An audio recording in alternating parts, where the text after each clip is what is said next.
はいどうも、キスケです。今回は限定星6オペレーター、奥義で組める最強パーティー編成例、解説していきます。奥義自身の解説はこちらの動画でやってますんで、まだ見てない人はぜひご覧ください。奥義はアタッカー形態とサポーター形態を切り替えて使える初の2形態持ちオペレーターです。どちらの形態も超強力。今回の動画では奥義で組めるおすすめパーティー、ローテーション、おすすめ装備や武器なども解説していきます。よければ最後まで見てってください。今回紹介するパーティー以外にも、こんなパーティーで使ってますみたいなのがあればコメント欄で教えてくださいね。それでは行きましょう。それではパーティー紹介やっていきます。まずは奥義をメインアタッカーとして使うパーティー、奥義、タンタン、ギルベルタ、財飛です。奥義は地勢形態で使っていきます。奥義の連携技に必要なアーツ付着2段階を火力の高いタンタンに任せることでパーティーの総ダメージを底上げしてます。さらに奥義は寒冷脆弱と自然脆弱を付与できますから相性がいいですよね。タンタンと財飛で寒冷付着2段階、奥義の連携技で脆弱効果、その連携技を戦技で短縮して腐食状態、アーツ以上が付与されたんでギルベルタの連携技と綺麗にローテーションが回ります。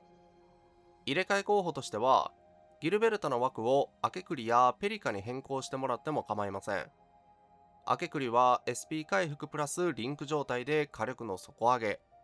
ペリカは頻繁に付与できる感電で火力の底上げと、どちらも強力です。手持ちに合わせて入れ替えていきましょう。各オペレーターの装備と武器はこんな感じ。奥義は火山用3セット、アクセサリーに生物補助プレートがおすすめ。腕とアクセサリーの一つは新装備なんで注意しましょう。火山用は3セット効果で敵を腐食状態にすると自然ダメージがプラス 50% されます。寒冷を腐食に変換、必殺技で強制腐食と3セット効果を頻繁に発動できるんで強いです。武器はモチーフ武器の42式縮陣が最適。時点で通行小武器の連結点、時点で異棒から選択していきましょう。タンタンは骨砕4セットがおすすめ。能力値も噛み合ってて3セット効果でがっつりと戦技ダメージを盛れます。このパーティーはタンタンの戦技を頻繁に使えますから、しっかりとダメージを伸ばせる装備をつけてあげましょう。武器はモチーフ武器の落走が最適。時点で通行小武器の望郷から選択していきましょう。ギルベルタは鉱山点検3セット、アクセサリーに旧国印象がおすすめ。このパーティーだと財飛がルテン装備なんでルテンのバフがかぶってしまいます。なのでギルベルタはアーツ強度や3セット効果で連携技のブレイク値を上げて財飛とは違った方面でサポートしてもらいます。ギルベルタは特に能力値によってバフの量が変わるなんてことはありませんからね。武器はモチーフ武器の使命必達が最適。時点で術務から選択していきましょう。財飛はルテン3セット、アクセサリーにパイオニアガス供給強化装置1がおすすめ。胴体とアクセサリーの一つは新装備なんで気をつけましょう。新しいルテン装備のおかげでサブ能力の知性をがっつりと盛りながら3セット効果も発動できるようになったんでかなり強いと思います。で、ギルベルタではなく財飛にルテン装備をつけている理由なんですけど、3セット効果の発動頻度ですよね。ギルベルタがルテンの3セット効果を発動するのは必殺技を使った時です。対して財飛は必殺技を使った時と戦技を使った時です。 HP を満タンに維持しないといけないという制約はありますが、シンプルに財飛の方が3セット効果を有効活用できるんですよね。なのでこのパーティーを使うときは財飛にルテンを譲ってあげましょう。武器は騎士精神、創世のささやき、破壊ユニットあたりから選択しましょう。それではローテーションを解説していきます。開幕財飛の戦技を発動、タンタンの戦技で寒冷付着、タンタンの連携技で淡水生成、その間に重攻撃を2回当てて財飛の連携技で寒冷2段階、寒冷が2段階付与されたんで、奥義の連携技で自然脆弱と寒冷脆弱。連携技を戦技で短縮して腐食状態。ギルベルトの連携技でクラッシュ付与。ここまでが1サイクル。2周目は連携技のクールタイムを待たなければならないんで、在避の連携技で寒冷付着を付与するまでタンタンの戦技を温存して、在避の連携技で寒冷付着、タンタンの連携技で淡水2つ、淡水2つ生成した後に戦技で寒冷付着2段階付与と動けば無駄がなくなりますし、まとまったダメージを与えることができます。必殺技が溜まった時のローテーションも見ていきます。寒冷が2段階溜まったタイミングで奥義の必殺技を発動。奥義の連携技で寒冷と自然脆弱。必殺技の強制腐食でギルベルトの連携技を発動。発動した連携技を奥義の戦技で短縮。あとは重攻撃を2回当てて必殺技を変換。その後在避の必殺技で自然と寒冷増幅。ギルベルトの必殺技でアーツ脆弱。タンタンの必殺技で行動停止。腐食で耐性が下がりまくった敵に奥義の必殺技2段目をぶち込んで終了です。続いて灼熱を軸にしたメインアタッカーパーティー。奥義カミーユ、ウルフガード、ペリカです。奥義は地勢形態で使っていきます。先ほどは寒冷付着を軸に立ち回っていたんですが、今回は灼熱です。違いとしてはカミーユで SP を回復できるというのと、リンク状態を獲得できるということでしょうか。それとウルフガードを採用しているおかげで SP を使わずに灼熱付着を2段階、奥義の連携技とつなげられるんで、消費 SP が少ないです。長期戦になればなるほど強みが生きてきます。入れ替え候補としてはカミーユの枠をアケクリ、ペリカの枠をギルベルタに変更してもらっても構いません。奥義、アケクリ、ウルフガード、ペリカと組めば無課金でも組めますからね。奥義実装から始めた人も安心設計です。各オペレーターの装備や武器はこんな感じ。奥義は先ほどと同じです。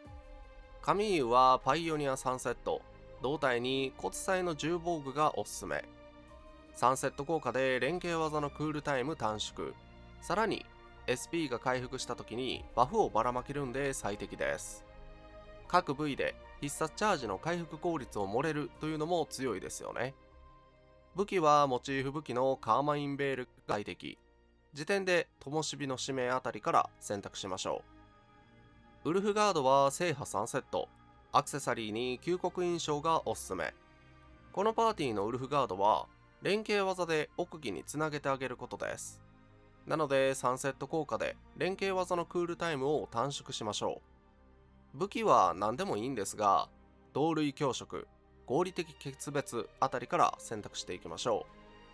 う。ペリカは制覇3セット、胴体に旧国防具がおすすめ。連携技のクールタイム短縮で奥義をサポートできますし、能力値が噛み合っているんで連携技からの必殺技と動けば3セット効果も合わさってなかなかいいダメージを出せます。武器は弔いの歌がおすすめ。奥義をサポートすることが最優先なんでほぼ一択かなって思ってます。それではローテーションを解説します。開幕カミーユの戦技とウルフガードの連携技で灼熱付着を2段階、重攻撃を当ててペリカの感電、奥義の連携技で自然と寒冷脆弱、その後奥義の戦技で連携技を短縮しながら腐食状態、灼熱が消費されたんでカミーユの連携技でリンク状態獲得と、ここまでが1サイクル。 SP 変換や SP 回復が挟まるんで1サイクル回しても SP200 を維持したままです。これでまとまったダメージが出せるんで本当長期戦に向いてると思います。カミーユの枠をアケクリに変更することもできますからね。編成難易度が低いのもメリットです。それでは必殺技が溜まった時のローテーションも見ていきます。まず奥義の必殺技で強制腐食、カミーユの必殺技で灼熱付着、ウルフガードの連携技で灼熱2段階、奥義の連携技で自然脆弱、ペリカの必殺で弔いの歌発動、重攻撃を当ててペリカの感電、灼熱が消費されたんで、神優の連携技と強化連携を発動してリンク状態の重ね掛け。あとは変換した奥義の必殺技2段目をぶち込んでいきます。これで必殺技が溜まった時のローテーションが終了です。ペリカの感電とリンク状態が重なっていることを確認してから必殺技を打つようにしましょう。続いて圧倒的な暴力で全てを解決するアーツと物理のハイブリッドパーティー、奥義、ロッシ、ミフ、ギルベルタです。奥義は知性形態で使っていきます。このパーティーはなんとメインアタッカーが3体も採用されたとんでもない編成なんですけど、驚くほど綺麗にローテーションが回ります。ロッシュの完璧連携に必要なアーツ付着を高火力の奥義に任せて、付与したクラッシュをミフで消費して、とどめはアーツ脆弱を乗せた奥義とロッシュの必殺技で特大ダメージと、使ってて超楽しいですね。その分編成難易度は超高め。限定オペレーターが4体なんで組める人は限られるかなと思います。入れ替え候補としてはミフを管理人、ギルベルタをペリカに変更できます。ロッシュを抜くとそもそも別のパーティーになってしまいますから、ロッシュは必須です。各オペレーターの装備や武器はこんな感じ。奥義は同じ。ロッシュは MIKB3 セット、腕に究極プロテクターがおすすめ。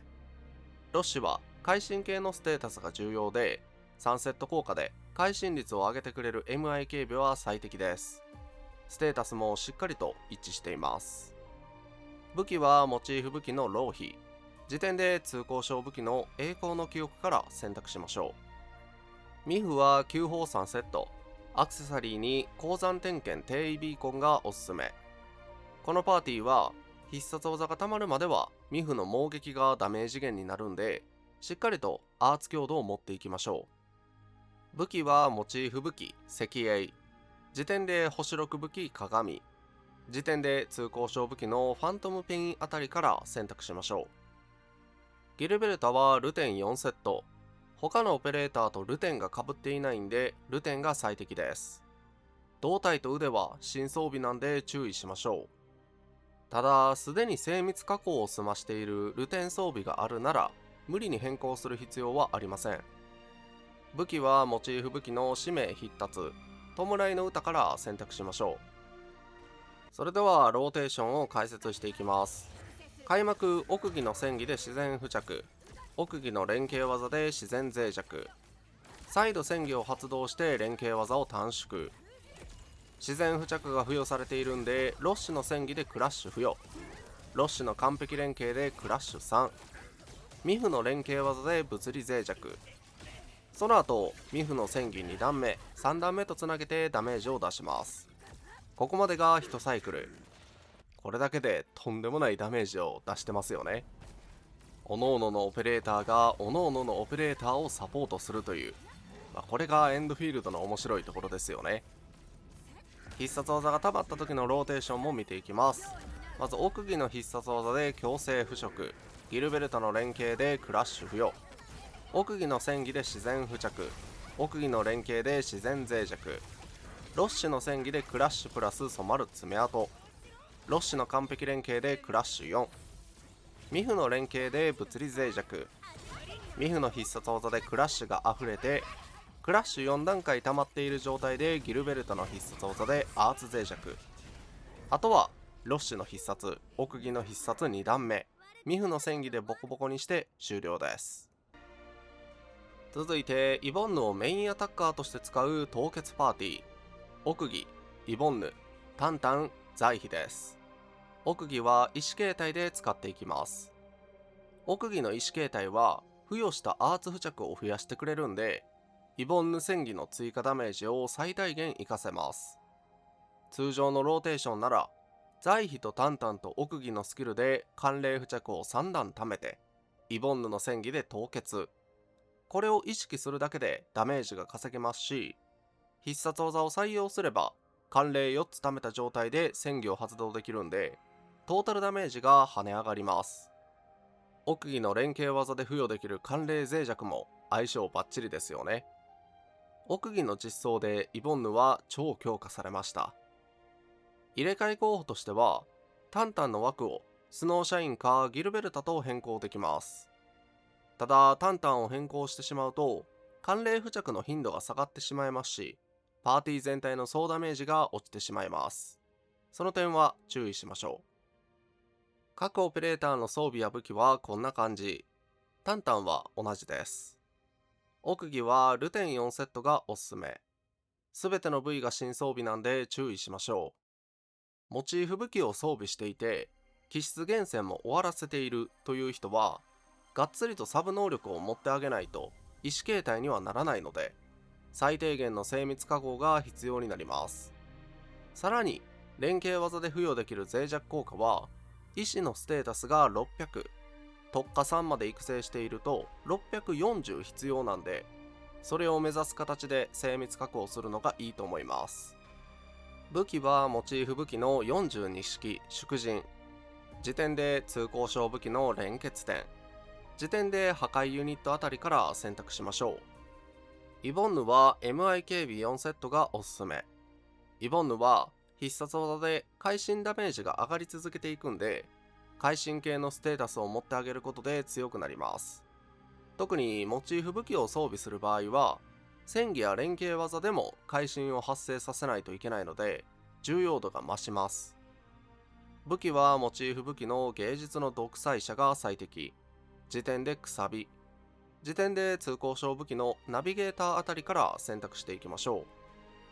う。財布はパイオニア3セット、胴体に旧国防具がおすすめ。ルテン装備は奥義に譲っているんでパイオニアに変更してます。パイオニアを装備することでサブ能力の知性をがっつりと漏れて、必殺技の増幅効果を強化できます。武器は騎士精神、創世のささやき、破壊ユニットあたりから選択しましょう。それではローテーションを解説していきます。開幕財飛の戦技発動、タンタンの戦技で寒冷付着、奥義とタンタンの連携技で寒冷付着2段階、重攻撃を当てて財飛の連携技で寒冷付着3段階、その後イボンヌの戦技で凍結状態にして、続けて連携技も発動していきましょう。ここまでが1サイクル。寒冷を3つ消費することになるんで、なかなかいいダメージが出ますよね。久々にイボンヌ使ったけどやっぱ面白いよね。でしかもこのパーティーだと普段使いで、例えば奥義の戦技から襲敵して自然付着、まとめて敵をイボンヌの戦技で凍結状態みたいな感じで動けるんで、めちゃくちゃ快適なんですよね。周回ステージとか、雑魚敵がたくさん出てくるようなステージだと、そういう立ち回りをしても面白いかもしれません。必殺技が溜まった時のローテーションも見ていきます。財飛の連携技で寒冷付着、奥義の必殺で寒冷2段階、奥義とタンタンの連携で寒冷3段階、タンタンの戦技で寒冷4段階、イボンヌの戦技で凍結状態、重攻撃を当ててから財飛の必殺技で寒冷と自然増幅、イボンヌの連携技を発動した瞬間に必殺技を発動してモード変更、イボンヌが蜂の巣にしている間、奥義とタンタンの必殺技を発動して終了です。やっぱりタンタンの必殺技で行動不能にしている敵を蜂の巣にするというのはなかなかいい気分ですね。最後はラストライトをメインアタッカーとして使う寒冷パーティー。奥義、ラストライト、タンタン、財飛です。奥義は意思形態で使っていきます。ラストライトに必要な寒冷付着を奥義でブーストすることができます。めちゃくちゃ相性がいいですし、奥義の連携技で付与できる寒冷脆弱もいい感じですよね。ラストライトパーティーはひとまずこれで完成したと言えるほど強いと思います。入れ替え候補としては、タンタンの枠をエステーラやスノーシャインに変更できます。総ダメージは下がってしまいますが、タンタンを持っていない人は検討しましょう。各オペレーターの装備や武器はこんな感じ。ラストライト以外は同じです。ラストライトは満潮3セット、胴体に鉱山点検ライトアーマーがおすすめ。ただ胴体に関しては能力値が少し噛み合いませんが、50式王竜警防具を装備して全スキルダメージを上げる方が強いかもしれません。能力値が噛み合っていて、必殺チャージを盛れる鉱山点検か、スキルダメージを盛れる50式応流か、好みに合う方を装備させましょう。そして満潮3セットを装備している都合上、ラストライトが寒冷付着を付与するときは2段目以降に合わせる必要があります。3セット効果の発動条件が、自身が敵をアーツ付着段階を2以上にするとアーツダメージアップなんでね、そこは意識して立ち回る必要があります。武器はモチーフ武器のクラベンガーが最適。時点で破砕君主あたりから選択しましょう。それではローテーションを解説していきます。開幕在避とラストライトの戦技を発動。重攻撃を当てる前にタンタンの戦技で寒冷付着。寒冷付着が付与されたのを確認してから重攻撃で寒冷付着2段階。奥義とタンタンの連携技で寒冷3段階。もう一度重攻撃を当てて在避の連携技。これで寒冷4段階。あとはラストライトの連携技で大ダメージを狙っていきます。ここまでが1サイクル。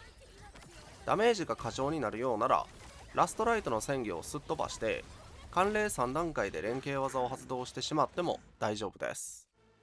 爆速で寒冷付着がたまるんで、ラストライトの連携技頻度もめちゃくちゃ高いですよね。ラストライト好きとしてはめちゃくちゃ嬉しいですよ。必殺技が溜まった時のローテーションも見ていきます。まずタンタンの戦技で寒冷付着、奥義の必殺で寒冷付着2段階、奥義とタンタンの連携技で寒冷3段階、在避の戦技を発動しながら重攻撃2回で必殺技の変換、在避の連携で寒冷付着4段階、あとは在避の必殺技で寒冷と自然増幅を付与してからラストライトの連携、タンタンの必殺、奥義の必殺、ラストライトの必殺と各オペレーターの大技をぶち込んでいきましょう。これはもうロダン君冷え冷えでしょう。いかがだったでしょうか。今回は限定星6オペレーター奥義で組めるパーティー紹介でした。ぶっちゃけ今回紹介したパーティー以外にも組める編成がまだまだあるんですよね。レーバテインとかゾアンとも組めますし、次に実装するリーノとも相性がいいです。奥義の汎用性の高さが恐ろしいですよ。皆さんはどんなパーティーで奥義を使っていますか？よければコメント欄で教えてください。このチャンネルではこれからもエンドフィールドに関する動画を上げていきます。この動画が良かったなと思った方は高評価で応援、チャンネル登録していただけると嬉しいです。最後までご視聴ありがとうございました。さよなら。